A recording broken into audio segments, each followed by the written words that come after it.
Oh no, you're kidding me. No, you're kidding me. Oh, this is a sick joke. Well, hello folks, day 2, hopefully day 2 in a row. I really want to keep this momentum up on this week off. I really do have the whole week ahead of me booked out for just allotmenting, but it's a much nicer day than yesterday. It's pretty windy, but there's just these few little spells of the sun breaking through the cloud, and that is enough to warm up a greenhouse. It's one of the wonderful things about greenhouses. It always kind of shocks me just how much heat or just how little sun they need to really get up to temperature. And I've brought with me today a very cheap little greenhouse thermometer. It had mostly good but some mixed reviews, and I was looking at getting quite a nice one. There's one called the Sensor Push, which a lot of people use, and it's really good, but it's like over £100, and really, I mean, come on. You know, you don't necessarily, I don't know. I don't feel like I need one of those. The real benefit, I guess, is seeing how low temperatures have dipped overnight. This is a min-max one, and at the moment it's reading 23.5 degrees, and it's roughly calibrated correctly looking at home. So it's going to be interesting to see how that holds up and what it says about this greenhouse. It's so good having all the auto vents set up as well. Do remember 10% off, link in the description for Harrod Horticultural at the moment. The plan for today is to continue with the big cleanup and working on the new plot. But first, camera focus please, camera focus please. Look what I've remembered. I actually remembered the brad seed, so I'm going to get these planted first. I've actually just dropped one on the floor and it's completely disappeared. I don't have very good luck with these brad seeds. They were lost at home. I had to spend like 10 minutes looking for them. And funnily enough, Tony C. Smith said that he'd lost his brad seeds this morning as well. So there's something about them. It's like they don't want to be planted. So I'm hoping they do want to grow at least. I found them. They'd fallen into my camera bag. And my video on these tomatoes went live last night for me anyway. And generally, there were a few people saying they were pretty shocked to see that I was starting them off in an unheated greenhouse so soon. But generally, Steve included, we discussed this on the live stream. Links in the description. If you've never come to one of our live streams, you're missing out. They're really good fun. But yes, even Steve was agreeing that it should be okay because I'm on the south coast. If I was up north, I probably wouldn't be starting these off in an unheated greenhouse. I think because it really only takes a little bit of heat to bring the greenhouse up to temperature, I think these should germinate. I probably could, if I was being shrewd, I probably could have just started these off at home and then brought them into the greenhouse once they had germinated. But I have a bit of a theory, and I know for a fact I'm definitely not the first. Oh, the gloves are still a bit wet from yesterday. I know that I'm not the first person to have thought along these lines, but I just have a feeling that if you start a plant kind of in the same conditions it's going to grow into, you know, so for something like a tomato, basically there's a benefit to starting them in this kind of cold greenhouse in that they don't have to acclimatise, going from a nice, cosy, you know, indoor coddled place where it's always the perfect temperature, it's always the perfect kind of conditions for them. When you put them out into a greenhouse, they can kind of go into a bit of shock. They've got to adjust and get used to the new temperature. And so I just think there's a slight benefit, you know, hopefully, provided they're not knocked back by proper frosts. You know, we can't guess what's going to happen with the weather. But if it's fairly mild and stays kind of above that nice kind of 5-degree zone, then I think the tomatoes will be quite well adjusted to this environment. Generally under 10 degrees, it's the same for tomatoes and chili peppers, under 10 degrees, and your plant is going to stall, and it's going to take a little while to kind of get back into that growing space. So under 10 degrees is not ideal, but I think as seedlings, like I say, it should just hopefully strengthen these guys up, and it will make them more robust as they grow into adult, mature plants. That's enough of that. Let's get outside. Let's get going. It is looking slightly better out here. I have tidied away lots of the cardboard and all of the rubbish is now hidden behind the compost bays. It's kind of in the path, but no one can actually drive down this far, so that's all fine. But you can see the beds now. I've tidied up all the cardboard and you can see the wood chip paths that I was talking about.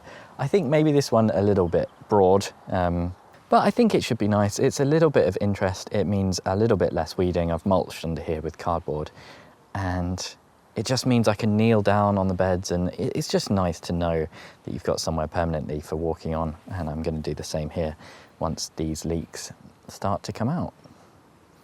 There's some more of the tidied away cardboard there, and as well we've got another wood chip path, and I've covered this bit of the bed which was super weedy, so just to kind of kill off most of the weed seed that germinated. What are we going to do today? It's all over at the new plot, isn't it?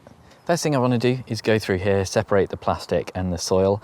I'm wondering whether or not to just dump the soil, or it could go in the skip, but it seems a bit unnecessary, doesn't it? And then I think really the next big thing is going to be actually starting work on some of this, getting it mulched with cardboard. I had lots of comments and thoughts about what to do with this bed and the fruit bushes, and we're a little bit late in the year now. So I think what I'm going to do is leave the fruit bushes, which is a bit annoying, mainly because it means I'm going to have to weed them, and I'm going to have to do that by hand, and that's not fun. That's really not fun, weeding lots of grass by hand that's intertwined with stuff.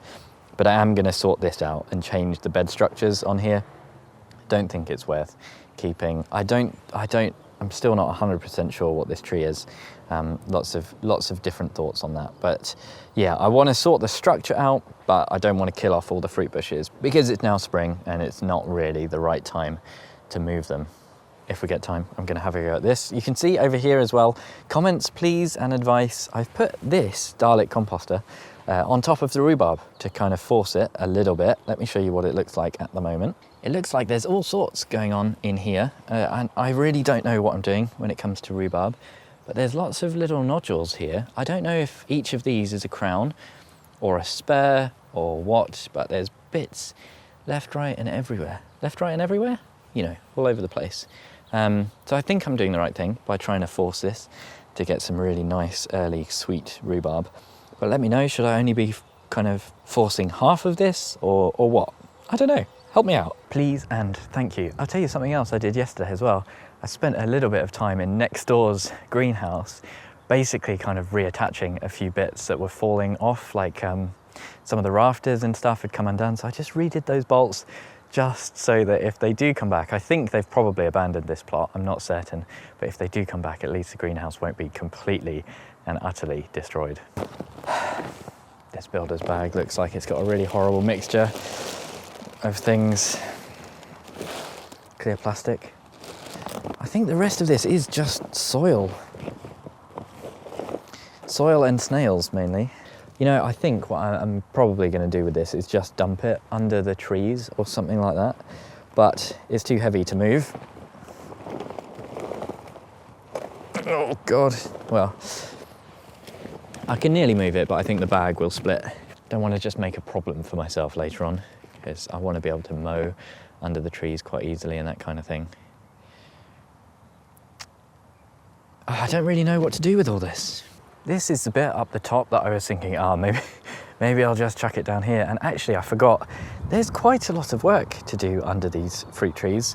The ground I knew was quite tussocky, but I'm just starting to see now under this bath, which I might make into a wildlife pond, or I might make into like a growing bed, I'm not sure yet. There's lots of kind of material. And actually, I have a feeling that once I start scrabbling around down here, I might find some more upsetting things. And there's loads of brambles and all these kind of clippings that I'm probably going to burn, actually. I might have a fire with all of this. There's loads more just over here as well. So that's another thing that hopefully I can do this week. As for where to put all this soil though, I'm not quite sure. If I knew it was good stuff or it was going to be fine, what I would do is just chuck it in these raised beds, which they're not actually raised beds, are they? They're just edges, really. There's not actually any material that's gone into them. Oh, I don't know, this is one of those weird ones, isn't it? I was really hoping I'd have a little wander around and be struck by an idea and go, oh yeah. But I'm just imagining it's infested with weeds that are going to grow, so Another thing I have to think about is all of this material has to go somewhere. For now, I think actually my best bet is probably just putting it around this area. This is a little fruit tree area. I've not actually showed this off this much. There's not really anything here apart from weeds and some mulch, some wood chip mulch. So I can probably just chuck it on there. Definitely a slightly questionable decision, but I really can't think what else to do with it. I am going to go through here, pick out all the rubbish because there's plastic and just about 1 billion snails as well, so I'm going to do that too. And then just pop it on here and hope for the best. If you were to ask me what the one thing that I hate most about allotments is, it's this. It's 100% this. It is the amount of time you will find yourself spending picking up degraded bits of plastic or metal or cable ties, all this kind of stuff from soil that you dig up. In fact, look at this. This is, you know, embedded plastic. Little bits of plastic that have like become completely entwined with the soil.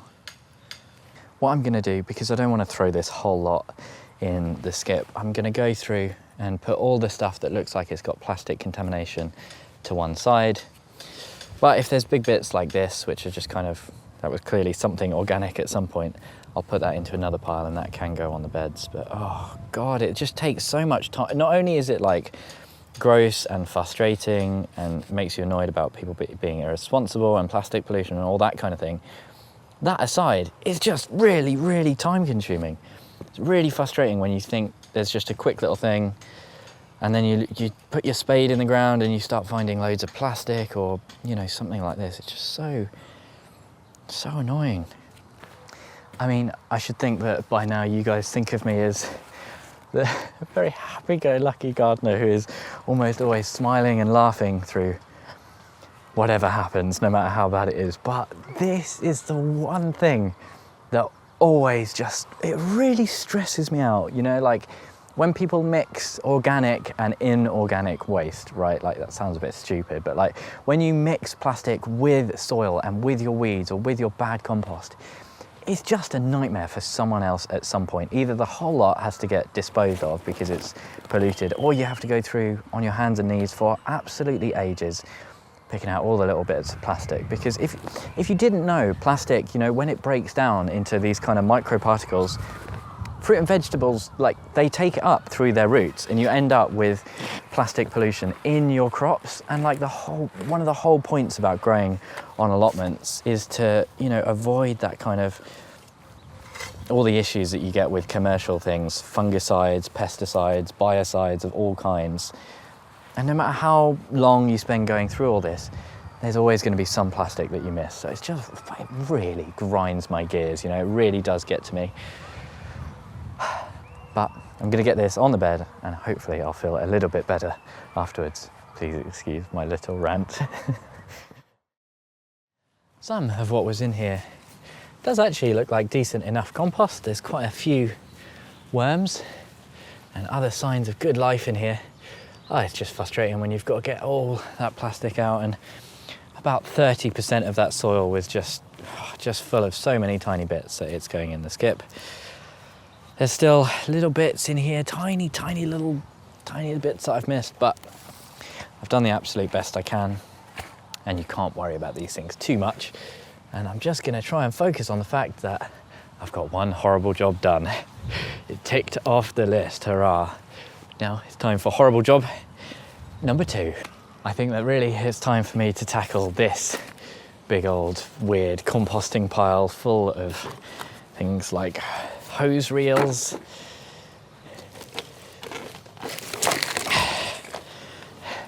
drain pipe, old bamboo canes, timber,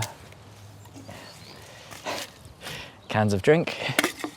Oh no, you're kidding me. No, you're kidding me. Oh, this is a sick joke. Polystyrene, which is breaking into thousands of tiny little pieces. Oh my God, I didn't know this was in here. You know what I was saying about mixing organic and inorganic waste? That is really annoying. So I'm going to get a bag for that really quickly to try and prevent it from shattering into thousands of tiny little pieces. I really hope that there's not too much more of this stuff. That is pretty bleak.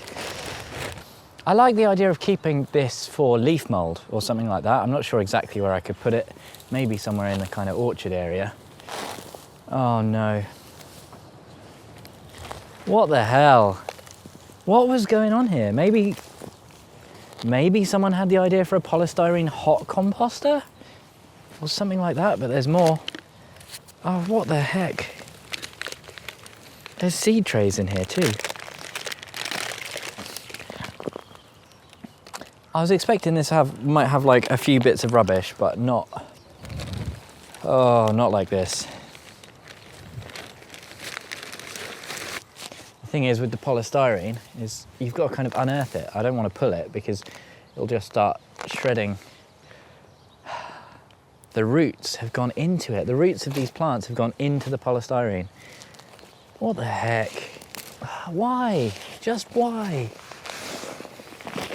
F***ing hell. I'm sorry, but f***ing hell. What the f***? This is unbelievable. This is absolutely mind-blowing. Like, why? What has gone on here? There's so much of it. And people have put more things on top. Like, what? I feel like I'm going mad. Why would you do this?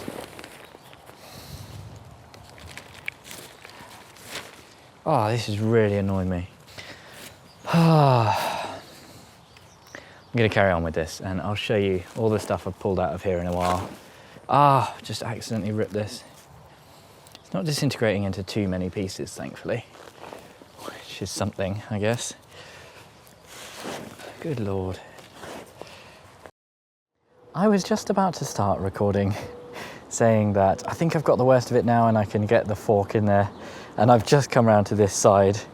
This is all the green material that I'm pulling out. See how I'm separating the organic and the inorganic waste, very important to do. And I've just noticed down here, you can see there's more horrors that lie beneath. But I'm glad that I've seen that because it means I know that I need to carry on being very careful. There really is all sorts in here. I was not expecting it to be this bad. But like I say, at least now I know I need to be careful as I'm going in with my fork, because I really don't want to, break a piece of polystyrene into 1,000 pieces. I'm just going through very lightly, mixing up the soil, making sure there's nothing else. Oh, there is. There's like little bits of blue plastic now that are going in everything. So I'm just going to have to go through this as carefully as I can. Once again, just extremely time consuming. One of those things that very difficult to kind of estimate how long it's going to take. Feels like I've hit something. Oh God, it gets worse the lower I go down. Just bits of like plastic twine, baler twine, drinks, caps, that sort of thing.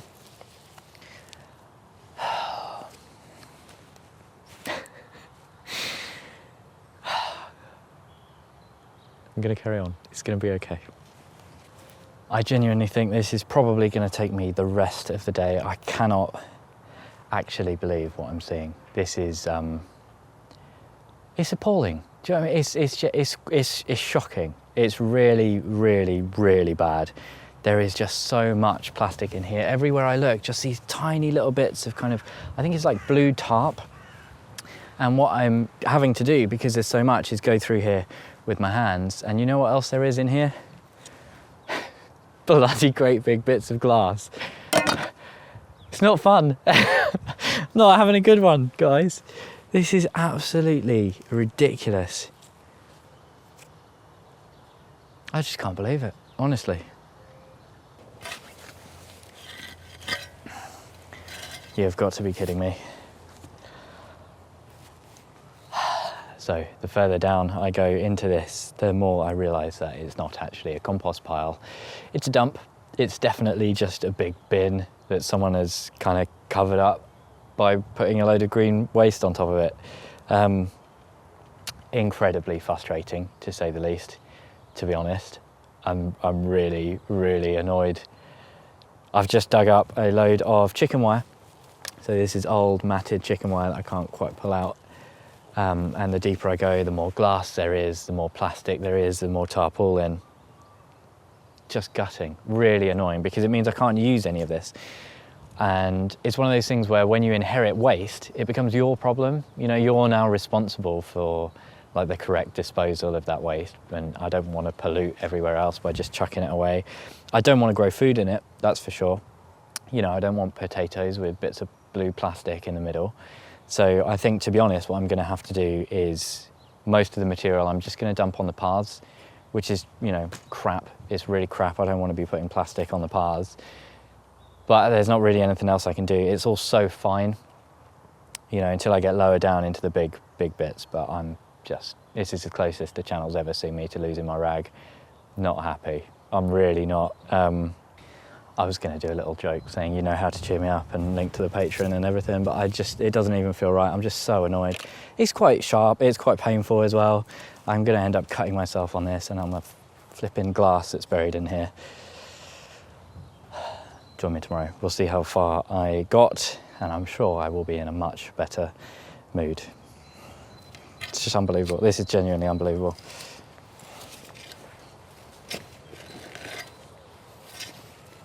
Good Lord.